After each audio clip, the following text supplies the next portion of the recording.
will run, I will climb, I will soar. I'm undefeated. Oh, jumping out of my skin, pull the cord. Yeah, I believe it. Oh, the past is everything we were. Don't make us who we are.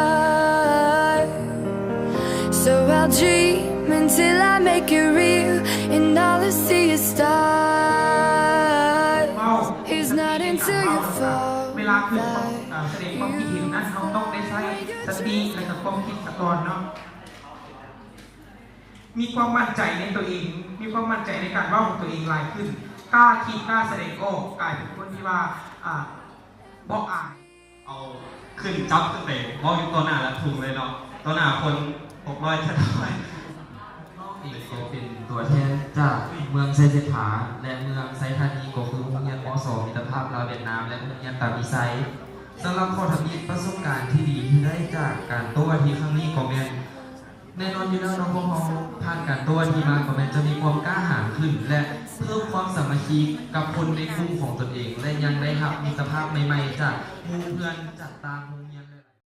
I know I'm changing, I know I'm changing it into something big. สารายังถูกต้องในชีวิตประจำวันทุกคนได้ฝึกฝนทัศนะหรือว่าคุณสมบัติของตนเอง 3. มีอาหารน้ำดื่มให้มีเพียงพอ 4. มีความเป็นระเบียบในการจัดงานแข่งขัน When your dreams come alive, you're unstoppable. Take a shot, chase the ประสบการณ์ที่ดีนะครับจากการแข่งขันตัวที่ทำงานหนอกทุกอย่างเนี่ยประสบการณ์ก็คือได้เป็นคนที่ว่ากล้าเว้าการแสดงออกการแข่งขันมีข้อสะดวกอีกเองข้อสะดวกก็คือการจัดระเบียบในการสวัสดีก็ถือว่าดีเนาะและการเลือกอาหารการกินก็ถือว่าสะดวก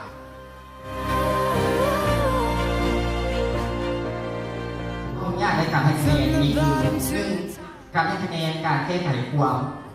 ฝ่ายเสนอนะอันนี้อาจารย์อยากมีข้อยุ่งยากหลายเกินไปนะเพราะว่าคนอยากฝ่ายเสนอนะการแก้ความมีซาวเนาะมาถามว่าให้ซาว Quit and never stop.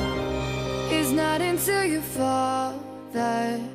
you fly. When your dreams